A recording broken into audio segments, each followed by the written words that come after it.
Now it's my great pleasure to introduce a guy that probably really doesn't need an introduction. Probably most of you know him. I'll give him credit. He's changed the face of our industry, and I'm proud to call him a friend. It's George Adams. Thanks, buddy.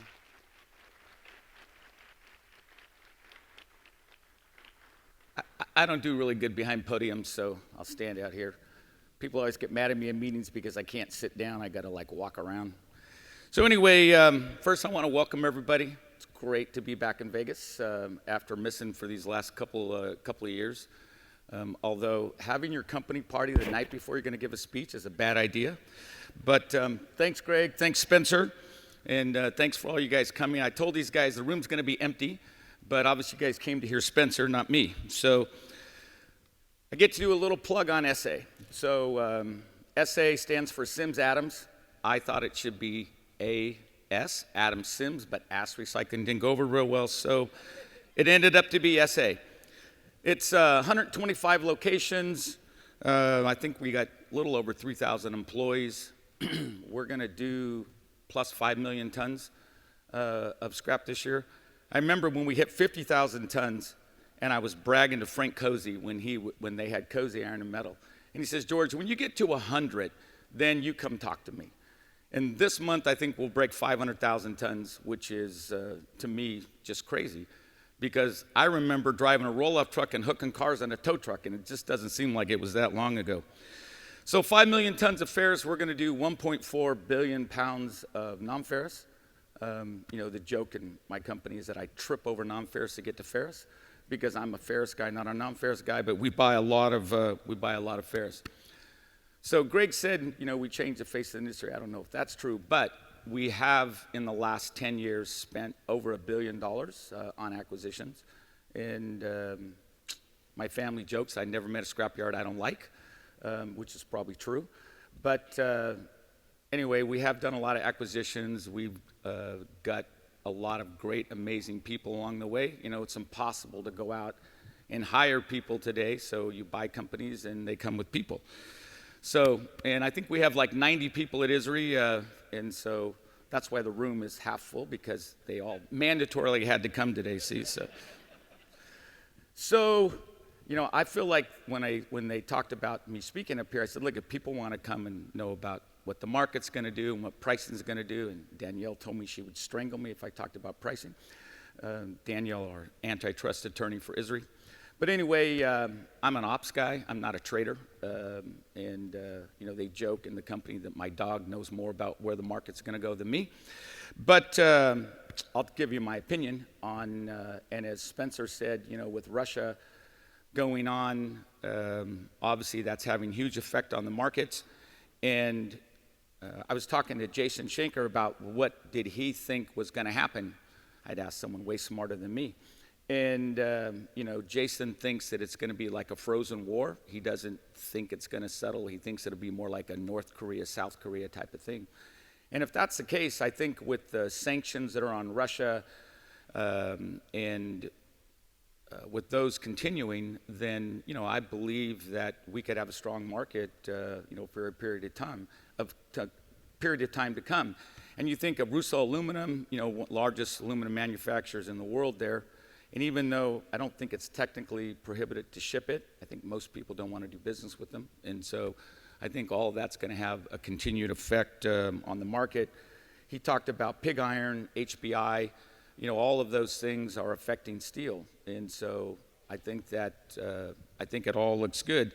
At the same time, this whole market scares the hell out of me. And with the war, right? Because you never know what can go wrong and what's going to happen. And so I think my people are so tired of hearing about it every day or every time we got on a call, right? Which is sell, sell, sell, ship your inventory. And I'm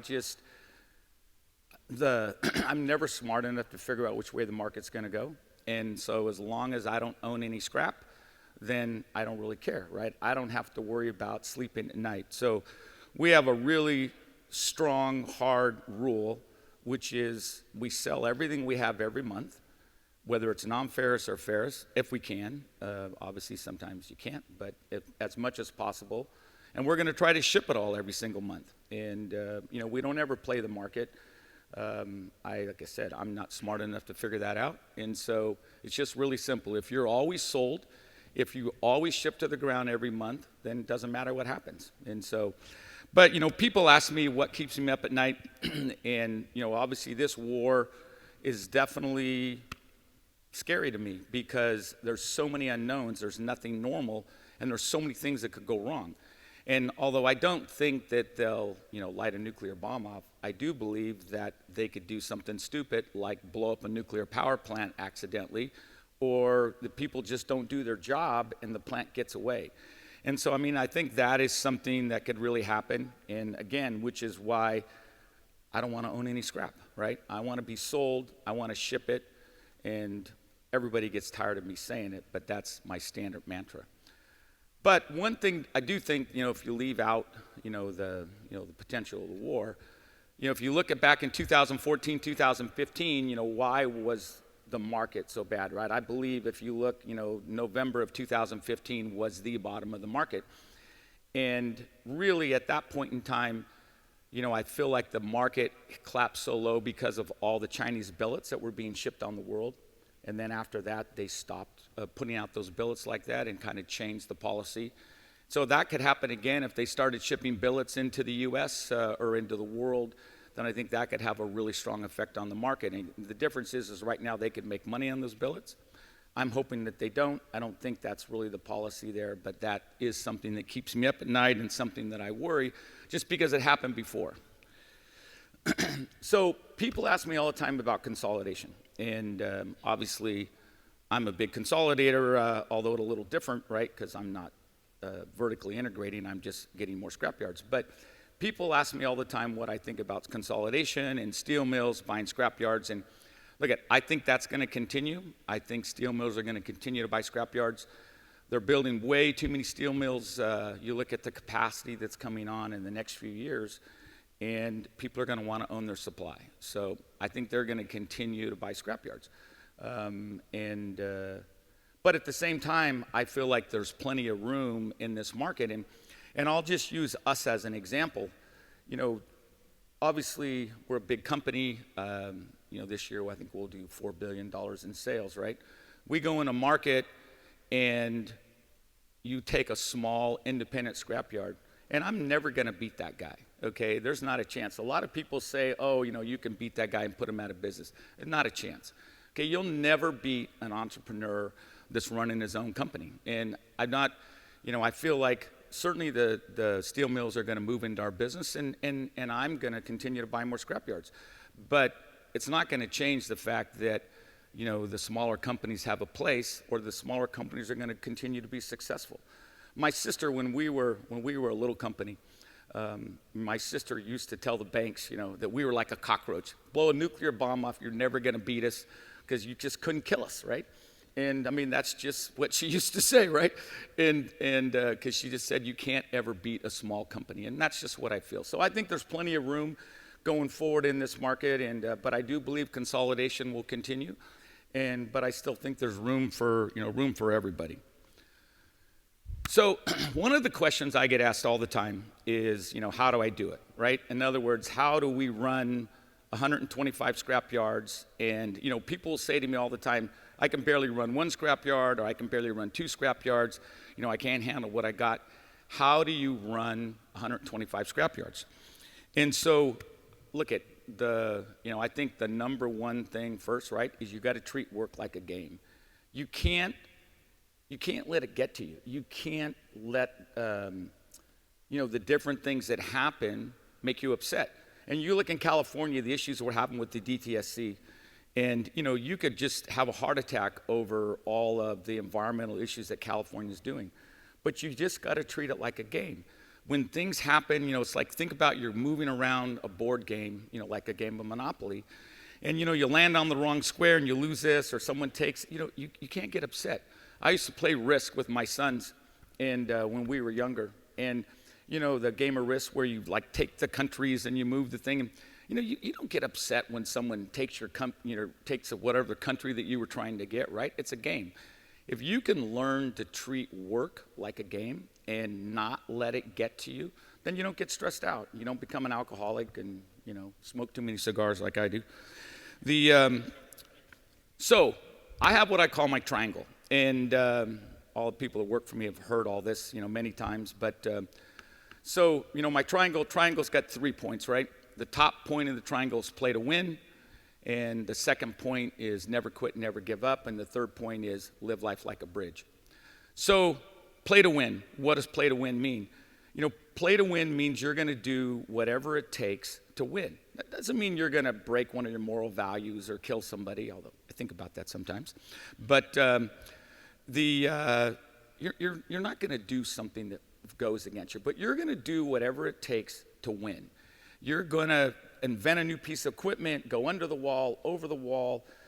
Back in the 80s, we couldn't export our scrap, and 2 exporters had locked us out.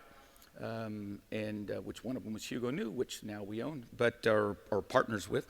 But they had locked us out. The steel mills, they had all, Bethlehem Steel had closed, U.S. Steel had all closed. There was no place for us to ship our scrap.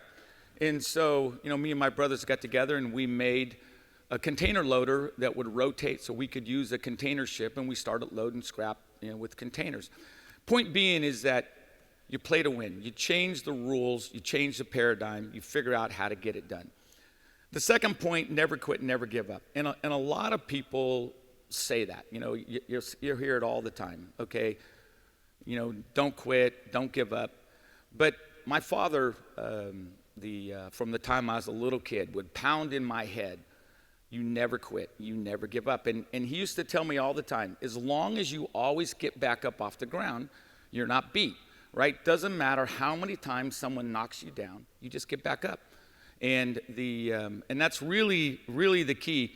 In '87, the department, health department shut us down, and about a week later, banks seized our line of credit because they thought they were going to come in and bounced all our checks. And what do? You just go to work the next morning and you figure it out. And you just never quit, you never get up. As long as you always get back up, you're not beat. Every time you get back up, you're not beat. It might be, it might seem like there's impossible to do it, but you just keep getting back up. And the final point is live life like a bridge. And so, and probably in my book, it's probably what I get the most comments on is, living life like a bridge. And so what does live life like a bridge mean? Just imagine you're sitting on a hill and you're looking down at this little railroad bridge. And it's a little tiny bridge spanning this deep roaring river, and you hear a train. And here comes over the top of the hill, and you see 1 engine and 2 engines and 10 engines come over the top of the hill, and there's 100 rail cars behind it, and they're roaring down this little bridge. And you're standing up and you're looking at this bridge and you're thinking there's no way that little bridge can take that goddamn train. It's too big. And yet that train roars across the bridge, all 10 engines, all 100 railroad cars roar across the bridge, and you stop and you realize that little tiny bridge can handle that huge train because it only takes 1 railroad car at a time. And if you can train yourself to just think of one problem at a time, focus on it, and then push it over the bridge. You got to teach your mind. It doesn't matter how long the train is. The train can be 1,000 cars, right? And you can only spend a split second on the problems. But the key is you only think of one problem at a time. You focus on it, you solve the problem, and you push it over the bridge. And it's the only time the bridge breaks is when you take all the problems at once. You take 10, 20, 50 railroad cars on the bridge at the same time. Then the bridge breaks. And that's how people have nervous breakdowns. They start doing drugs, whatever. You only put one car on the bridge. One problem at a time. Put it on the bridge. Solve the problem. Push it over the bridge and hit the next one. No one problem by itself is too much. It's only when you take 10 of it at the same time. The whole totality of everything comes on you, and that's when the bridge breaks. You got to teach yourself one problem at a time. Doesn't matter how many companies I buy, I focus on one thing at a time, and I push it over the bridge. So you got to connect with your people, okay? And I just can't tell you enough how important it is to connect with the people. Your people got to believe in you. You got to believe in them, and you got to connect them. As I was growing the company, I was struggling to get the culture of the company out of what I believed in. And I I tried a video, I tried, different ways to try to do it, and I wasn't coming across. And so they finally convinced me I should write it down, which took me a couple years. It was an awful experience. Writing a book is probably one of the most difficult things I ever tried to do. And, I would meet one Saturday a month, and, I had a guy that would dictate, because I can't type, and I would have a guy that would record me, and then, he would write down what we said, and then I'd review it. And anyway, it took like 3 months a chapter. But we finally got it done, and so now, every single time, every new employee that comes with our company, or every time we buy a company, then they get a letter from me and from Tyler, my son Tyler, who's running the company now. They get a letter from me and Tyler, and they get a copy of the book. And the letter basically welcomes to the company, and it says, look, if you got a problem, okay, you call me. And at the bottom of the letter, it's got my cell number, it's got my office number, it's got my email address, and it's got Tyler's too. And so the idea is that every single employee in the company's got my cell number. And I want the managers of my companies, and I want the foremen of my companies to know that their employees have my cell number, and that if they're not doing their job, that they can call me. And in my book, and I got a couple hundred of them in the back there if someone wants one, or if they run out, you guys can email me, and I'm happy to send anybody a book. In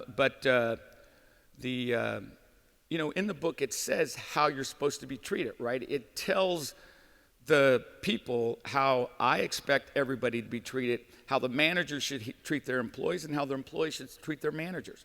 And I think that is so important. When you go out in the yard, right, as the head of the company, right, if you're dressed like this, do you think anybody's going to talk to you? Not a chance. Okay, your guys that are on the tractor, the forklift, they're not going to talk to you. Put on overalls, put on your vest, put on your boots, put your gloves on, and get out there and talk to your people, right? I climb up on the tractors, I climb up on the cranes, I stop the guys on the forklifts and try to shake everybody's hand and thank them for their work and thank them for what they do for our company, because that's what it's all about. You see different companies, like they have Christmas parties. And I can't tell you how many times when I buy a company, they have a Christmas party for the executives, but they don't have a Christmas party for the employees. And we never do that, okay? We have one Christmas party. I mean, we have a lot of Christmas parties across the country because you can't get them all in one place. But every area that has a Christmas party, okay, it's one party for everybody, right? For the executives, for the employees, for everybody. Everybody goes to the same party. And at the parties that I go to, and I try to go to a lot of them, makes my wife crazy at Christmas time because I'm trying to and drag her along with me to go to all these different parties. But I get out with the guys in the back, and I light cigars. I like to smoke cigars, if you guys haven't figured that out. And we'll get out in the back, and I'll light every single cigar myself. I punch it, I light it, and I'll have 100 guys out there smoking cigars with me, and women. Not that they smoke cigars that much, but lots of times both. But it's about connecting with your people, and that's how you get to know them, is, sit out there and be with them, right?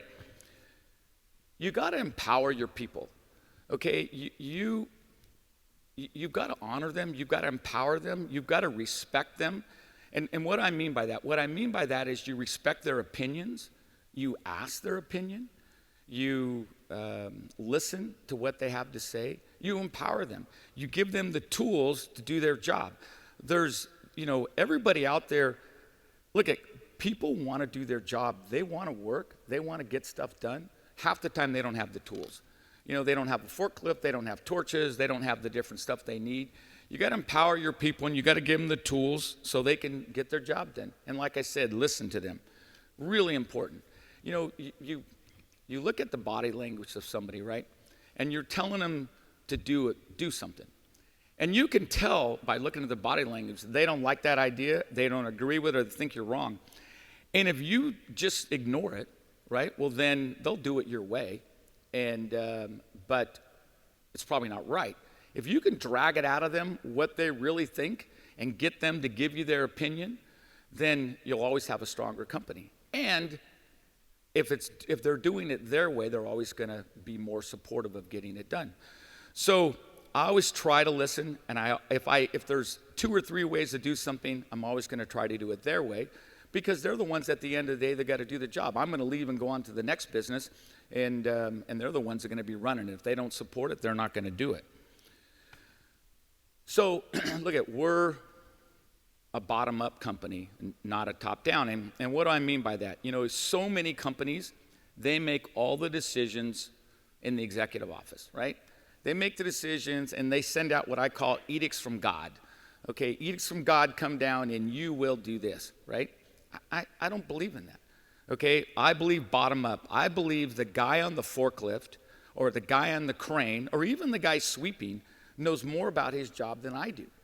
And so my job is to listen to him and support him, right? Help him have the stuff to do his job better. Ask him what's his problem? What's causing him to not be able to do his job, or how can I help him do his job better, right? That's what I mean by bottom up.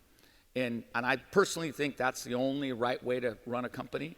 But I can't tell you how many companies I buy that it's exactly the other way around. The guys at the top make all the decisions, and they send the edicts from God down, and they don't expect to be asked questions. They don't expect people to question what they're doing. They're God, you do what we say. And I don't believe in that. I believe bottom up. And that's just the way I work really hard to run the company. So, at SA, I really look for hunters, right? Not farmers, especially our managers, right? Our managers have got to hunt. One time I was interviewing this woman for a sales job, and she looks at me and she says, listen, I'm a farmer, I'm not a hunter. And I didn't know what the hell she was even talking about, because I'd never really heard it expressed that way. And she says, listen, George, you give me your best accounts. I'll wine them, I'll dine them, I'll take them to lunch, I'll take them to ball games. I said, you will have those accounts forever. But if you want me to go get new accounts, I'm not a hunter. I'm not going to go out and get that done. And I love the analogy, and I've always used it ever since then. And so, the people that work for us, they got to be able to hunt. And, we give them a percentage of the profits, which is really next up what I want to talk about, which is bonuses. And so, the way you get somebody to be focused, the way you get somebody to hunt, right, is you give them a percentage of the profits. And if you can take and you can get somebody to start thinking about, okay, if we make an extra $1,000, I'm going to make $55, right? Or I'm going to make $100, or whatever the thing's going to be, right? If you can get people to start thinking that way, then they focus on your business. So often what happens, especially the big companies, the way they run the business is they run all their facilities as cost centers, not profit centers. And the reason they do that is because it's very difficult to do transfer pricing between yards. It's much easier to do things as a cost center. So what happens is the minute business goes bad, the minute something changes, it's easy to look at cost. What's the easiest cost to look at is labor, right? Because everybody punches a time card every day. And so the first thing they do is they say, cut all overtime, or don't hire any more people. And so they say, cut the overtime. So now imagine it's the end of the day, a truck pulls on the scale, and it's got a big aluminum trailer, on that thing. And the manager looked at it and he says, well, shit, we can make $10,000 off that trailer, right? If it's a cost center, he's going to be thinking, well, shit, it's going to take us 2 hours. Okay, I'm going to have a bunch of overtime, and they're not going to know that we made an extra $10,000 because all they're focused on is the cost. And so he tells them, come back the next day, and what does that guy do? He goes down the street and he sells to us, because our guys don't look at that way. Our guy looks at that trailer and thinks, son of a bitch, I just put $550 in my pocket, right? Because he can calculate his bonus really fast by looking at where it's going to be. And he's going to buy that trailer. And maybe he's got an extra 2 hours of work. It doesn't matter, because I'm not as focused on the cost as I am how much money the business is going to make. And that's really everybody in our company participates in our bonus program, every single employee. And from the managers to the employees in the yard to the corporate people, everybody's got a different bonus program. We literally pay out millions of dollars a month in bonuses, and because I think that's the way it should be done. If you can get every expense in a company, right? If you can get every expense to come out of somebody's wallet, if you can think about, like, if you're, we got yards, our office is in Orange, we got yards in Miami. How do you watch expenses in Miami? If you can make every expense in your company come out of somebody's wallet, whoever owns that wallet, they're gonna watch that expense. If it affects their bonus, they're gonna watch that expense. And so the key is to try to take as much as possible every single expense in your company and make it affect a wallet. And that wallet will watch that expense. And that's really what we try to do. It's not perfect. Obviously, sometimes you just can't assign expense to every wallet. But as much as possible, and especially at the companies that are out there, every expense gets assigned to a wallet. And the people that own those wallets will watch that expense. Okay, I'm finishing up here. They're going to give me the hook here. I think I've gone too long. But just, so look at guys, I'm just telling you right now, I am the luckiest guy in the whole world. And I have the most amazing employees. They're badasses, okay? When I tell you they're badasses, I don't mean they're mean. I just mean that they get it done. And they humble me every day with the job that they do. We buy companies, they work all night. They work weekends. I'm just telling you, I have the most amazing employees in the world, and I'm pretty thankful for everything that they do. Like I said, there's 90 of them here. We got 3,000 across the country, and you just can't believe the job that they do. Okay, family. I have the greatest family. I got to work alongside my father for over 40 years. My brother Terry's here. I don't know where Mike is. Maybe he's here somewhere in the back, but my brothers, I still work with them. Our sister retired, but it's my brother Terry here. My glass is always overflowing, right? Terry keeps me so we don't break the glass and watches my back and everything I do. Our other brother, Mike, he's our engineer. He used to have a sign in his wall that said, "We the unwilling," him, "led by the unqualified," me, now attempted the impossible with nothing. Right? Because when we were building our projects, like when I told him earlier to build that container loader, it's like, what was his budget? Well, we didn't have any money, so we had to build it out of scrap, right? Anyway, so my family.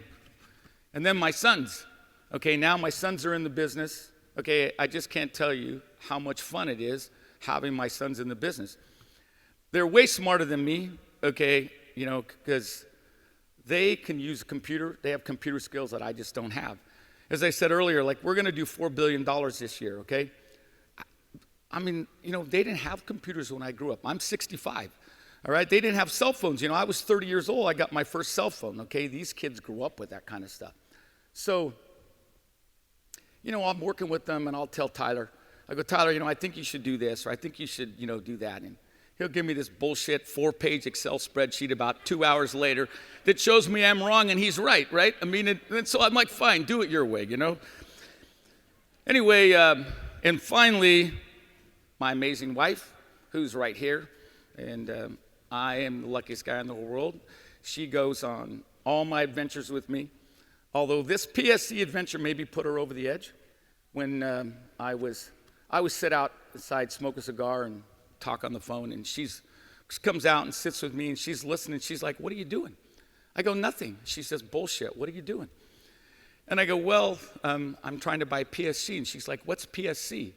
I said, "Well, it's a company." And she's like, "How many companies?" I said, "Well, 31. She looks at me and she says, "Have you hit your effing head?" Not that she was effing. It was much stronger language than that. But anyway, all right, guys, look, that's it. I'll shut up. Thanks, everybody, for coming. But I want to come here, honey, come up. Curtis, Tyler, come up. Terry, come up. You guys, come see my family.